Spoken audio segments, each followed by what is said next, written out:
Hello everyone and welcome to my 2 subscriber appreciation video.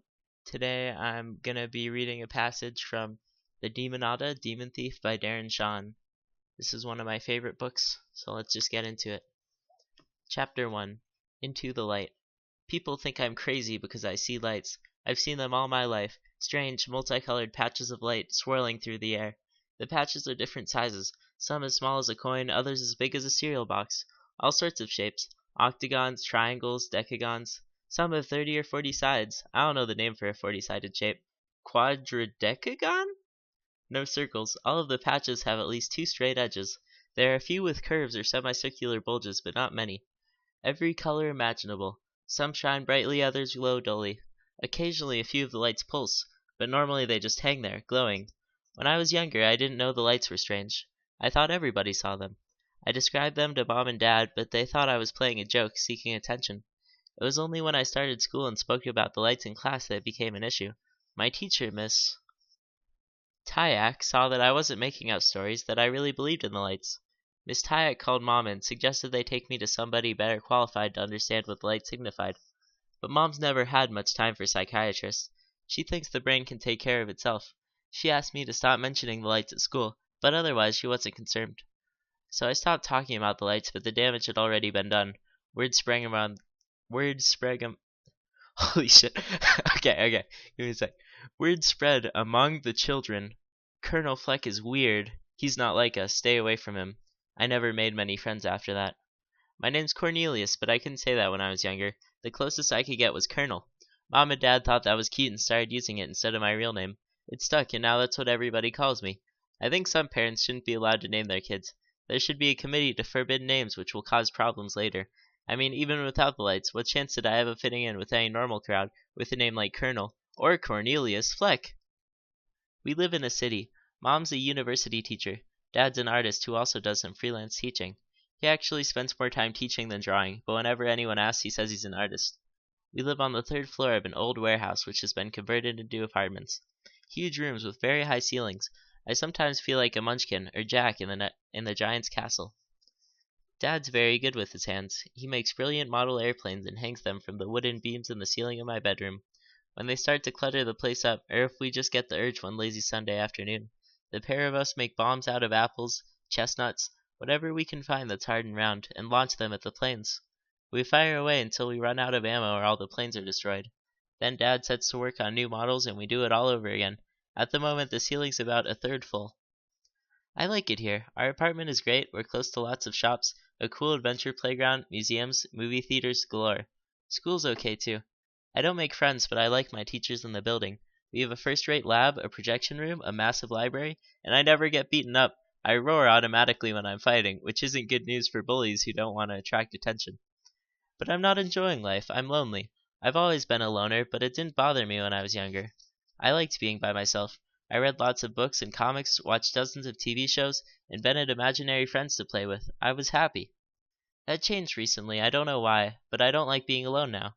I feel sad whenever I see groups of friends having a good time. I want to be one of them. I want friends who will tell me jokes and laugh at mine, who I can discuss television shows and music with, who will pick me to be on their team. I try getting to know people, but the harder I try, the more they avoid me. I sometimes hover at the edge of a group ignored, and pretend I'm part of it. But if I speak, it backfires.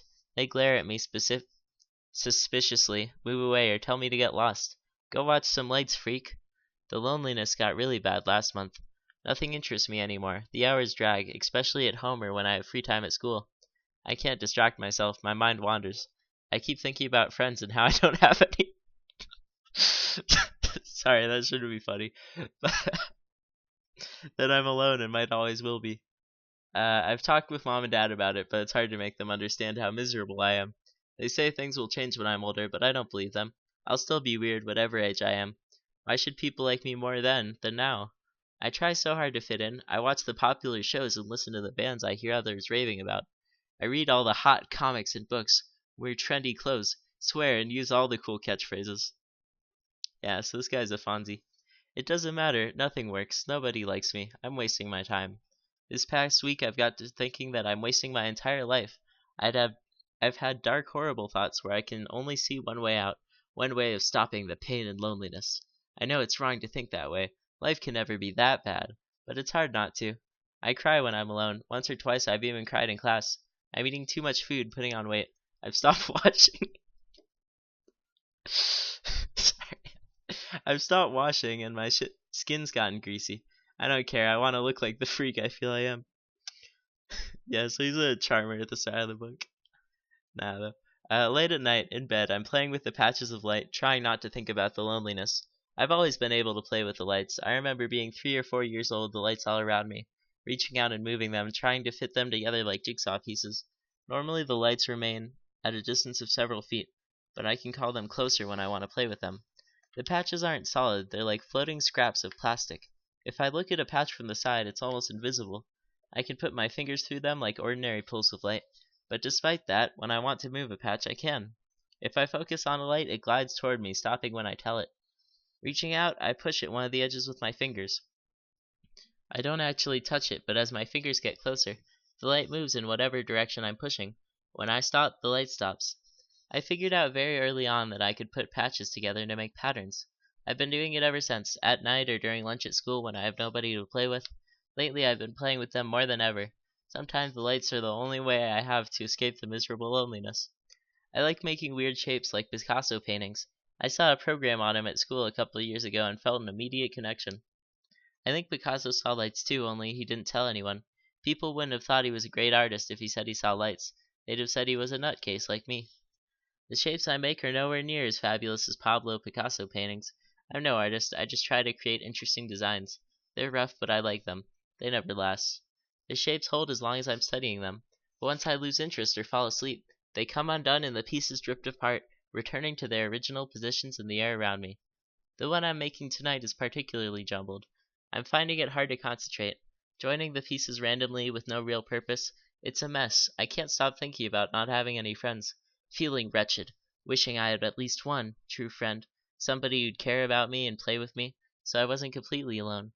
As I'm thinking about that, a few of the patches pulse. No big deal, lights have pulsed before. Usually I ignore them. But tonight, sad and desperate to divert my train of thought, I summon a couple, study them with a frown, then put them together and call for the rest of the flashing patches. As I add those pieces to the first two, more lights pulse, some slowly, some quickly. I sit up, working with more speed. This new flashing shape is curious. I've never put pulsing patches together before. As I add to the cluster, more lights pulse. I quickly slot them into place, working as if on autopilot. I have no control over myself. I just keep watching for a pattern to emerge, but there isn't one. Just a mass of different pulsing colors. Still, it's worked its magic. I'm focused on the cluster of lights now. Dark thoughts and fears temporarily forgotten. The lights build and build. This is a massive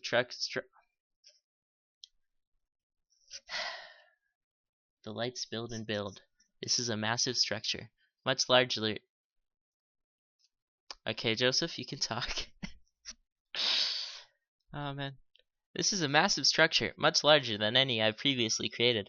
I'm sweating, and my arms are aching. I want to stop and rest, but I can't. I'm obsessed with the pulsing lights. This must be what addiction is like. Then, without warning, the patches that I've stuck together stop pulsing, and I'll glow a light blue color. I fall back, gasping, as if I'd gotten an electric shock. I've never seen this happen. It scares me. A huge blue, jagged patch of light at the foot of my bed. It's like a window, large enough for a person to fit through. My first thought is to flee, call for Mom or Dad, get out as quick as I can, but part of me holds firm. An inner voice whispers in my ear, telling me to stay. This is your window to a life of wonders, it says.